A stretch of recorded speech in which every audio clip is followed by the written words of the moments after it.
So when I talk about micro transport options, I also refer to these as practical sports. Now, all micro transport options are inexpensive since there are no recurring costs, and you can use them indefinitely. And they can all be purchased secondhand for extremely low prices. Again, they're not rentals, they're simply fairly cheap. They are important to provide the family with affordable, low-maintenance transportation options. In terms of cost, and I do know a lot of websites that say like, oh, longboards are cheaper than bikes, and honestly, it doesn't really matter, because like cheap, yeah, sure, if you're buying really expensive bicycles, they could go up to pretty expensive prices, but like honestly, beater bikes at like most second-hand shops are under $100, under $50. They're seriously affordable. My penny board, personally, I bought it secondhand. It cost me $20. My bicycle, it's super new, but it's technically used and it's $130. And if you got older beater bicycles, they're even cheaper. A lot of bikes are free. People just throw them out. It's just, these are very affordable. Now, basically, in terms of the short of run of it is that you have things on the penny boards are the most portable and the most compact, where the bicycle has the best mobility overall. And everything else is kind of in between these, right? For example, scooter is not as portable as a penny board, but not as mobile as a bike. But it operates somewhere in between. But let's run through each of these, and I gave a tier ranking for all of them. All right, the first one is the bicycle.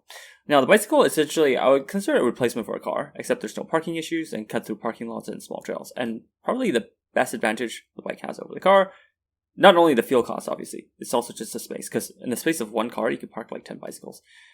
And again, bikes can be lashed on the back of cars as well with a carrier. Now, they're fairly fast, comfortable, and efficient, and they're most weather. They're highly modular and customizable, and they can rough on rough terrain. In terms of cons, they have limited portability. It's annoying to place onto a bus or an automobile. They can get stolen, so make sure to uglify your bike or just ride an old beater.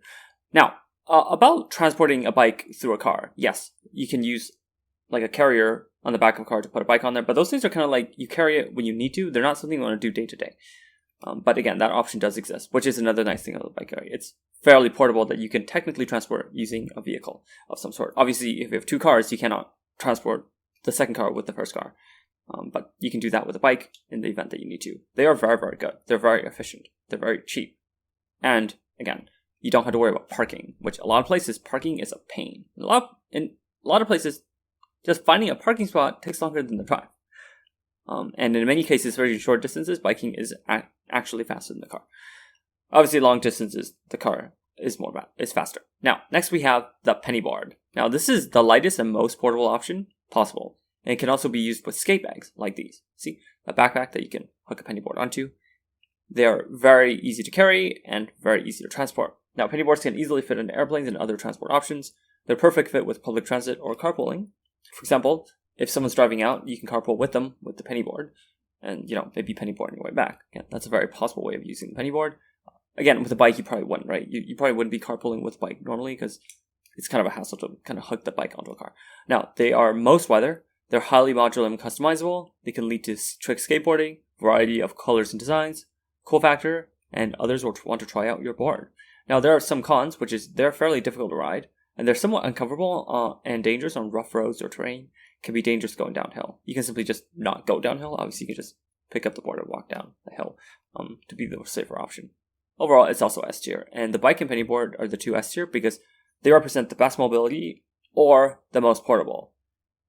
Now, let's talk about scooter. Now, this is essentially an intermediate option between penny board and bike. They're fairly comfortable and they're easy to ride. They're most weather and they can fit in most other transport options. Now, the cons is they're not as fast, comfortable, or efficient as bike, not as small, portable as penny board. Another thing about scooters is that they have a sort of an awkward stance, especially for long periods of time. And personally, I don't like it that much. And I do find that bikes and longboards are usually more comfortable, at least for me. The scooter's only weakness is that it's an awkward middle ground between board and bike. And I feel, in my personal case, I never have a reason to want to ever use a scooter. I mean, I use a bike to, let's say if I want to travel to my friend's place that's fairly close by, maybe 2 kilometers or so, or travel to a nearby store, I can take the bicycle. Just going from A to B. For the penny board, I may take it with me on a bus to go somewhere else, and then I can ride the penny board when I'm at university campus or downtown or something, or a park or something. The scooter is kind of like, it's not as easy to carry as the board, but again, it's not as fast or efficient as a bike. So it is that awkward middle ground. Now, there's plenty of people who will have absolute good uses for scooters. So I'm just saying, in my personal case, I don't really see that much utility in a scooter for me, personal level. And I can definitely see cases where, let's say if you live in a kind of a cramped apartment in the middle of the city where, like, taking a bike out is kind of uncomfortable, a scooter might be much easier to kind of take the scooter to the street and ride it on the road like that. Maybe that's when a scooter is actually more efficient than a bike. But in personal cases, I don't own a scooter. But they are very efficient, they are very safe, and they are easy to ride. So I do see a good utility for them, so they are A rank. So next is longboards. Now, they have a similar skill set to pennyboards and skateboards, which is great because if someone's riding pennyboards and they're riding longboards, they have interchangeable skills and interchangeable practice. They're light and portable. They can fit in most other transport options. They're easier to ride than pennyboards. They can lead to pennyboard or trick skateboarding. Cannot be used in rain. However, plastic longboards are most weather. When longboards, not really. They have a cool factor, and others will want to try out your board. Now, cons. Not as fast, comfortable, or efficient as a bike. Now, a scooter generally rides better. And longboards are not as compact as a pennyboard. They're somewhat uncomfortable and dangerous on rough roads or terrain, and can be dangerous going downhill. But they're safer than a pennyboard. Overall, I give them a B rank. Now, I do have a longboard, and I do like it. I do like riding it for fun, but in terms of practical purposes, it's rarely ever used. Because if I'm going to ride a board, I'll probably take the pennyboard with me, let's say on a bus or on transit. It's simply much more efficient. If I'm going to my friend's house nearby, or if I'm going to the store, I'll just take the bicycle. So that's the same with the scooter. It's at a middle ground between a pennyboard and a bike, and a lot of times it's not as practical as the pennyboard, which is the ultimate form of practicality. I did try taking the longboard with me on a bus once, but I find it's just a little too unwieldy overall, and I also can't hook a longboard onto a backpack either, at least not my backpack. And it's just not portable or convenient enough for me to use it more often for practical purposes. I do use it for fun riding. My friends come over and they usually ride the longboard for fun because it's much easier to ride, but the pennyboard is simply put smaller and more compact. Another thing to note is that pennyboards, longboards, rollerblades, etc. are hands-free, so you have two hands free to do whatever you want. Next, we have rollerblades. Now, they have an immense level of control and can do various sports, and they're a lot of fun. Rollerblades have massive amounts of control. If you see people just rollerblading or ice skating, you can see the sheer amount of control they have, because again, the wheels are attached straight to the feet. So again, that is really, really impressive. Now, in terms of cons, taking them off are very inconvenient, a pain to go indoors, and integrated with any other form of transit. They're also pretty dangerous.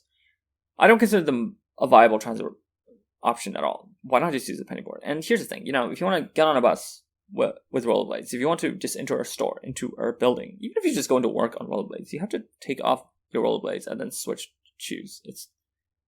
I just say it's kind of awkward. Overall, it's a D- rank. Next, we have freeline skates. Now, these are more convenient than rollerblades, and they're very compact. But they're extremely difficult, and I'd rather choose the pennyboard. Now, they have ripsticks. You get to stand out from longboards, I guess. They're also extremely difficult, and I'd rather just use a pennyboard. C and D rank. Now, ripsticks and freeline skates are simply too hard. Now, I do recommend pennyboards, which are very difficult, but the difference is that pennyboards have an advantage of being ultra portable, where ripsticks and freeline skates don't. In fact, they are much harder than pennyboards without any actual advantage in return. Now, for example, if I take the pennyboard versus the bicycle argument, they both have advantages and disadvantages over each other, right? The bicycle has the best mobility, the pennyboard has the most portability. The ripstick, where does that lie? The ripstick is not as portable as a pennyboard. It doesn't ride as well as a scooter or a pennyboard either. So, where it's a fun novelty, yes, but it's not necessarily as a practical transport option when you have better options that exist, which are, longboards or pennyboards. Why would anyone ride ripstick? Yeah, a ripstick, I'm sure they have some advantages in, really, cornering or something, but it doesn't offer enough advantage to offset its disadvantage. Whereas, again, the pennyboard has, is the pennyboard strictly better than the bike? No, but they do have enough advantages in certain areas to pick the pennyboard over the bike at certain times. The ripstick and freeline skates, they don't.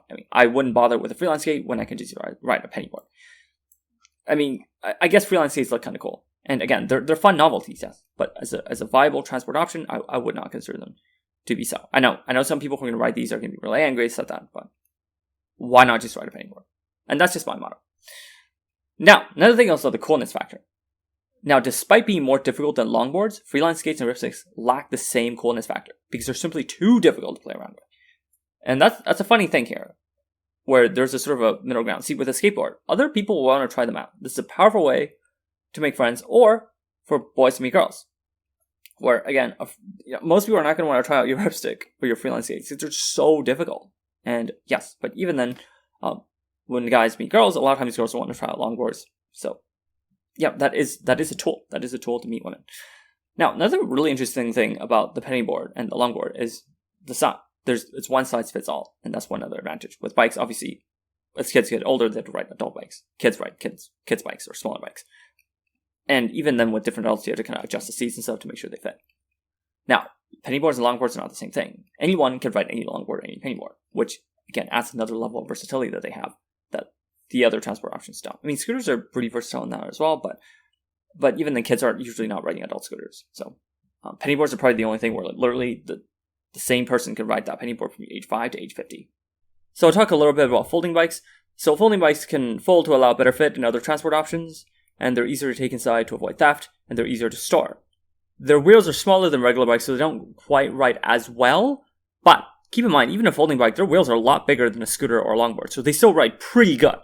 So, they still have a pretty good ride quality, even if it's not quite as good as a full-size bike. However, when you fold them up, they're not that compact, and they still do take up quite a bit of space, even when folded.